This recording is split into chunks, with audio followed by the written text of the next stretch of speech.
Assalamualaikum warahmatullahi wabarakatuh. Selamat malam pendengar setia Cipta Cerita Diary. Selamat datang di sebuah kegelapan malam yang sangat sunyi dan sepi ini. Saya Anto, hadir untuk menceritakan sebuah kisah tentang kisah 7 hari kematian, yang dimana dari hari yang pertama hingga ke hari ke-40 teror itu masih mengganggu di keluarga kami.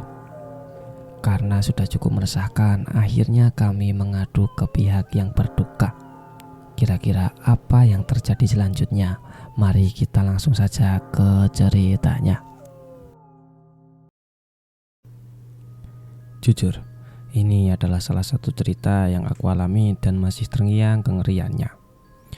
Sambil istirahat, aku coba cerita kembali suatu kejadian dari lembah misteri sekitar 15 tahun silam.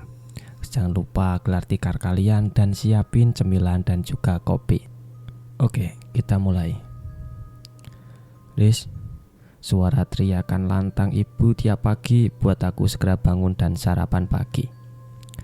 Dengan nyawa yang belum terisi penuh, aku langkahkan kakiku menuju dapur. Cepat cuci muka sana, lalu belikan ibu micin. Ya sudah, buru-buru aku cuci muka lalu lari tanpa alas kaki ke warung samping sungai. Sampai di depan warung tiba-tiba suara motor kencang sambil membonceng bedongan anak terlihat tergesa-gesa menuju arah kantor desa. Siapa tadi, Riz? Kayaknya bawa anak sakit, tanya si penjaga warung. Kayaknya sih Cakno dan Mbak Nem, itu nama samaran ya. Tak lagi menggubris peristiwa barusan, lanjutlah aku beli micin dan pulang. Sesampai di rumah, aku lihat jam dinding masih pukul 6 pagi. Karena ini hari Minggu, waktu yang sangat aku tunggu buat nonton kartun seharian di rumah temanku. Maklum, di rumah belum punya TV waktu itu. Tak perlu menunggu lama, akhirnya sarapan pagi sudah jadi. Aku ambil nasi dan lauk tempe sama sambal lalu makan dengan terburu-buru biar bisa segera ke rumah temanku. Selesai sarapan, aku langsung tancap pedal sepeda dan menuju tempat kumpul mingguan paling seru pada zamannya. Sepanjang perjalanan menuju rumah temanku, entah kenapa orang seperti sedang ramai membicarakan sesuatu. Tak peduli tentang itu, aku kayu kencang aja sepedaku.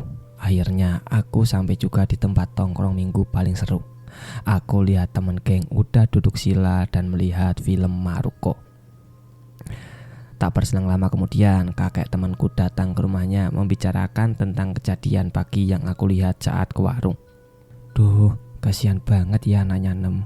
Dia gak tertolong. Sambil dia menjelaskan kronologisnya tadi pagi.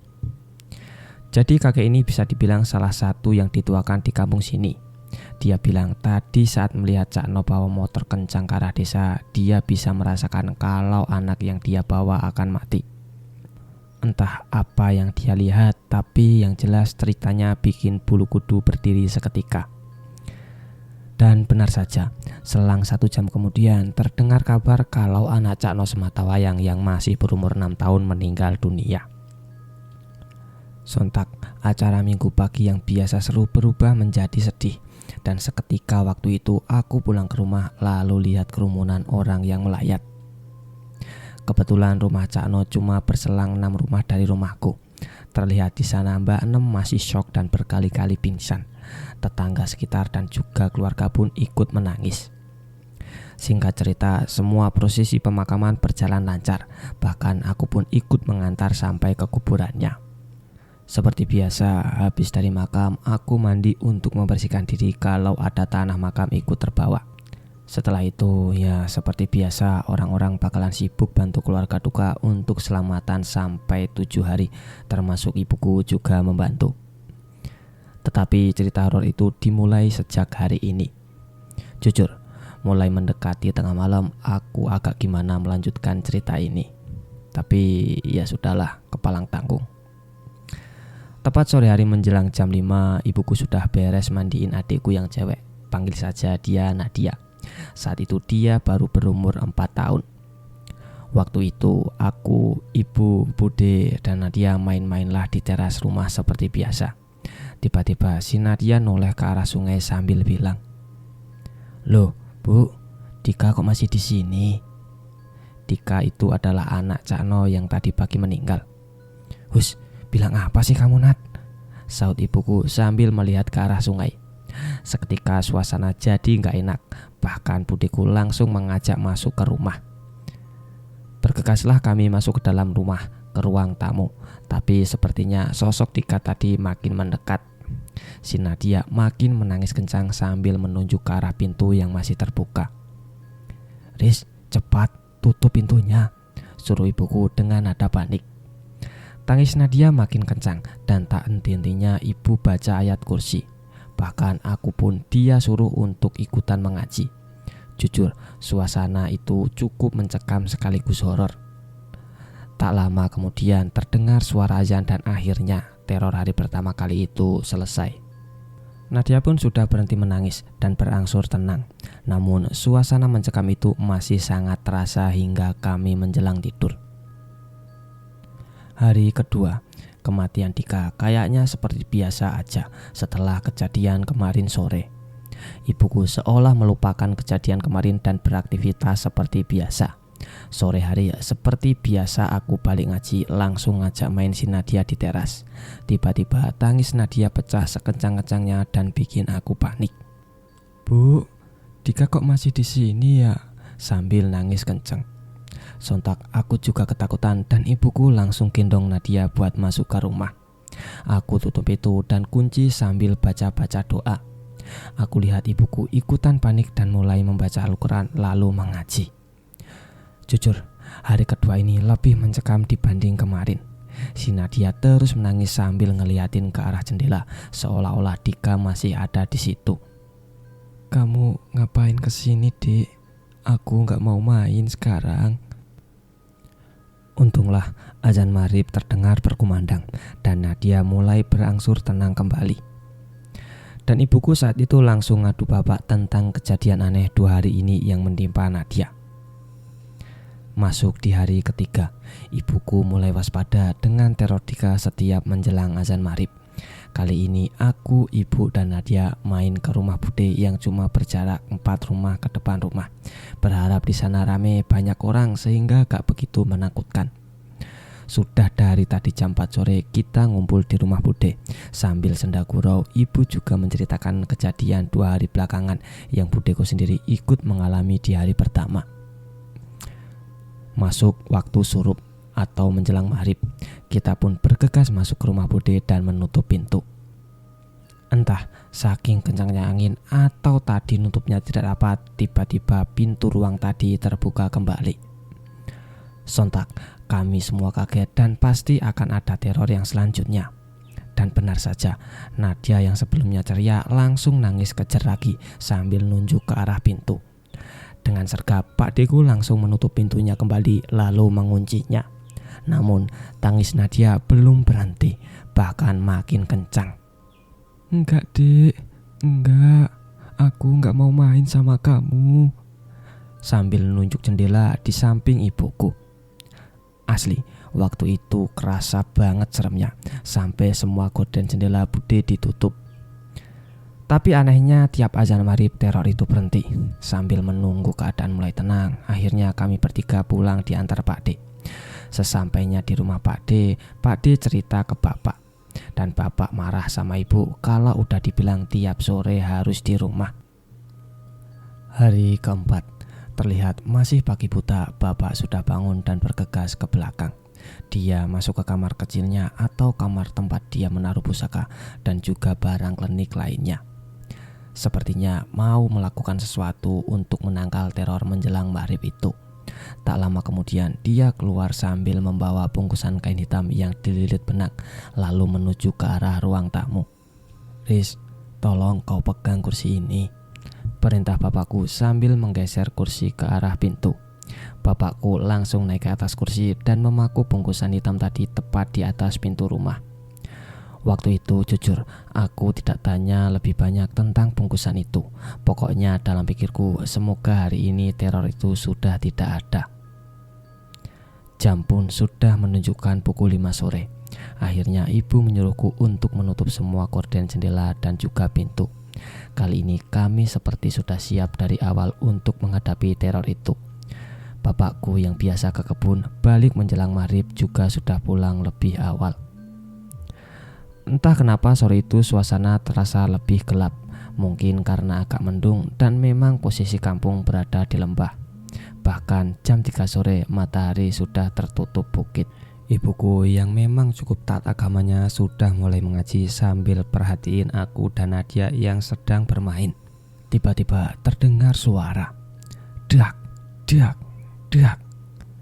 Terdengar suara jendela yang menghadap ke arah sungai ada yang ngetuk cukup keras. Bahkan kaca jendela sebelahnya pun ikut bergetar. Sontak kami terdiam dan melihat ke arah jendela yang diketuk tadi.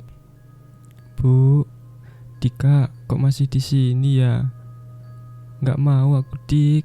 Aku nggak mau main, ucap Nadia sambil nangis. Sepertinya si Nadia lihat kembali sosok Dika dari celah-celah gorden yang tidak bisa tertutup dengan sempurna. Jujur, kali ini aku pun merasa energi teror tersebut semakin kuat. Seolah jimat yang dipasang bapak tadi tidak berpengaruh. Malah sepertinya sosok ini terkesan lebih kuat. Melihat Nadia yang mulai menangis, ibuku langsung narik Nadia dan menggendongnya dengan erat. Kemudian dia bicara dengan suara lantang. Ngapain kamu di sini? Udah, jangan ganggu anakku. Kamu sudah tenang di alam sana. Jujur, kami sekeluarga tidak bisa melihat sosok itu dan hanya Nadia yang melihat. Setelah ibu bicara tadi ke arah jendela, dia langsung membawa Nadia ke kamar, kemudian menutup pintu.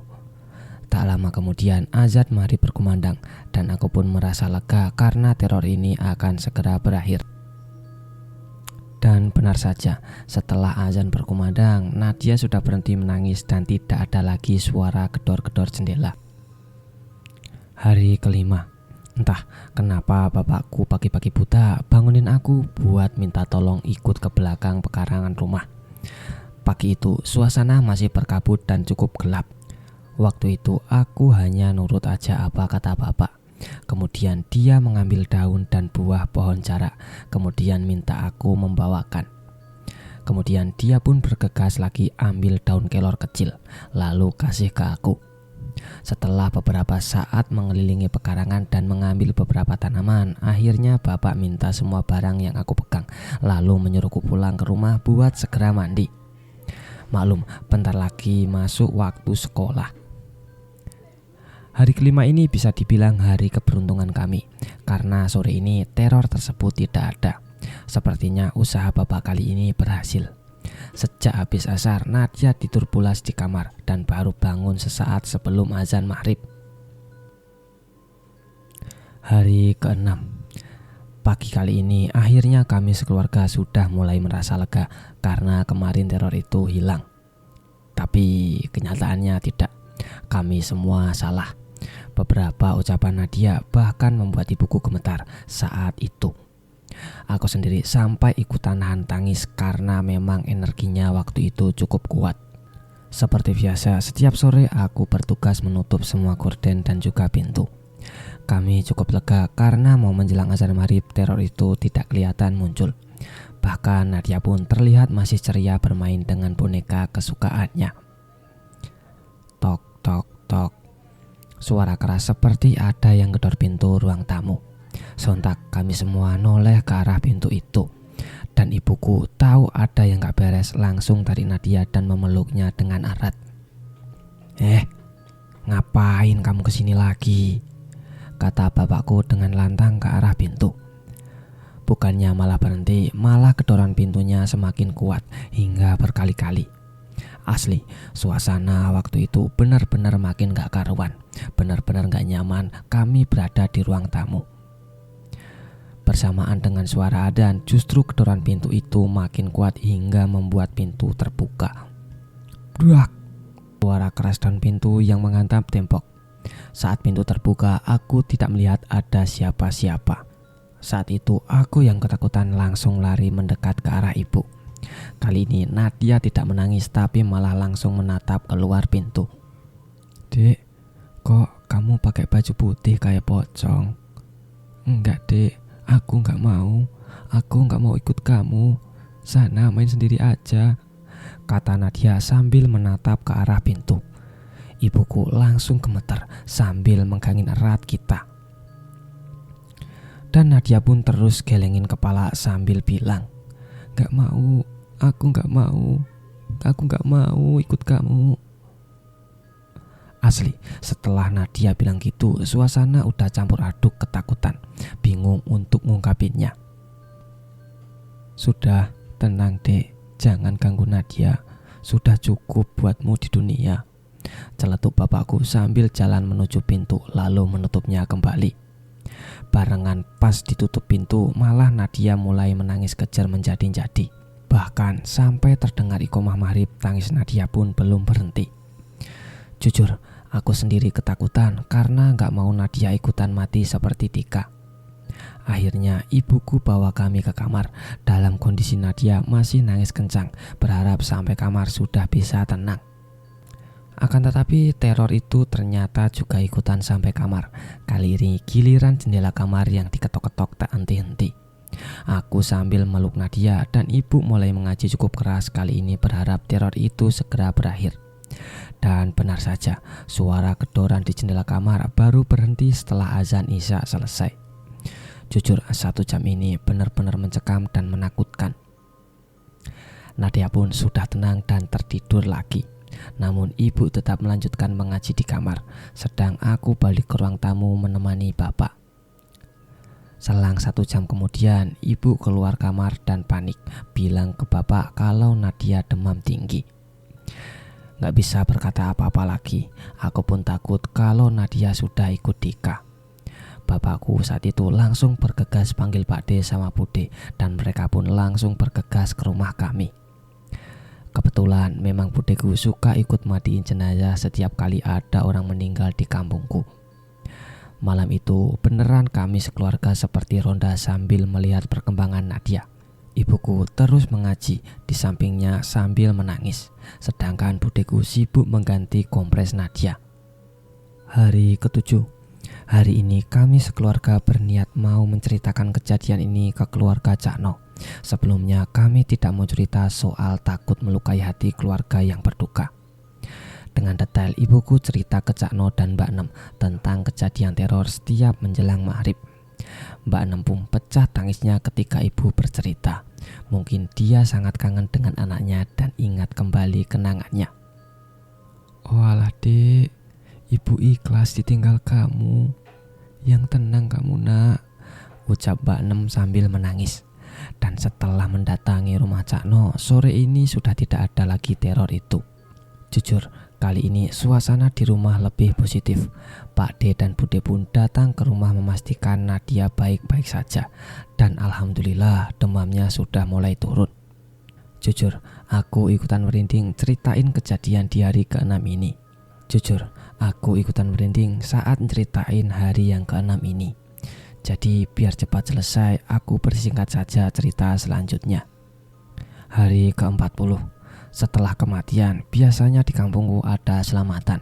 Ibuku yang trauma akan teror waktu itu sudah lebih waspada. Kali ini bukan teror lagi, tapi hanya memperlihatkan saja. Jam 2 siang waktu itu, aku, ibu, dan Nadia main ke rumah Bude. Gak ada angin, gak ada hujan, tapi tiba-tiba Nadia nyeletuk. "Loh, Dika udah pulang, Bu." Walah, kejadian lagi. Langsung ibuku gendong Nadia dan ngajak kami pulang ke rumah. Bahkan waktu itu Bude sedang mesangrai kopi langsung dihentikan dan ikut ke rumah kami. Sesampainya di rumah, langsung saja aku tutup semua gorden dan juga pintu. Tapi kali ini sudah tidak ada lagi teror itu. Di hari ke-100 dan 200 pun Nadia selalu melihat penampakan Dika. Dengan bilang hal yang sama, Dika sedang balik ke rumahnya. Terakhir, ini ibuku lupa kalau hari ini adalah hari ke-1000 kematian Dika. Dia mikirnya masih besok. Ya sudah, kami bertiga pergi ke tempat bule di dusun sebelah. Sesampainya di sana, bule malah ngajak ke kebun dekat Sungai A, Sungai Lahar Semeru yang cukup angker. Rencananya bule mau petik cabai dan juga daun singkong. Karena Nadia nggak mau ditinggal di rumah, akhirnya dia ikut juga ke kebun. Ternyata si Dika nyapa lagi adikku pas di kebun. Belum seberapa lama sampai dia meti cabai, tiba-tiba nada nyeletuk sambil memandang ke arah sungai. "Ngapain kamu di sini, Dik? Kamu nggak pulang emang?" Buleku saat itu keheranan. "Siapa mbak itu? Nggak kelihatan loh iyaku," tanya keheranan buleku ke ibu. Tanpa pikir panjang lebar, ibuku langsung gendong Nadia dan langsung ngajak pulang. Bahkan yang awalnya mau petik daun singkong pun nggak jadi.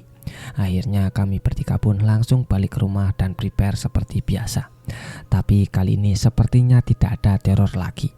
Mungkin Dika hanya menyapa saja ketika dia mau balik ke rumahnya saat hari selamatan. Mungkin ini salah satu pengalaman hororku yang paling keingat selama tinggal di Lembah Misteri. Ada banyak cerita horor lain yang mungkin selanjutnya akan aku bahas. Bahkan setiap kali aku pulang kampung, aku selalu nanya ke bapak seputar desa dan juga klinik Jawa. Ya udah, aku mau tidur dulu.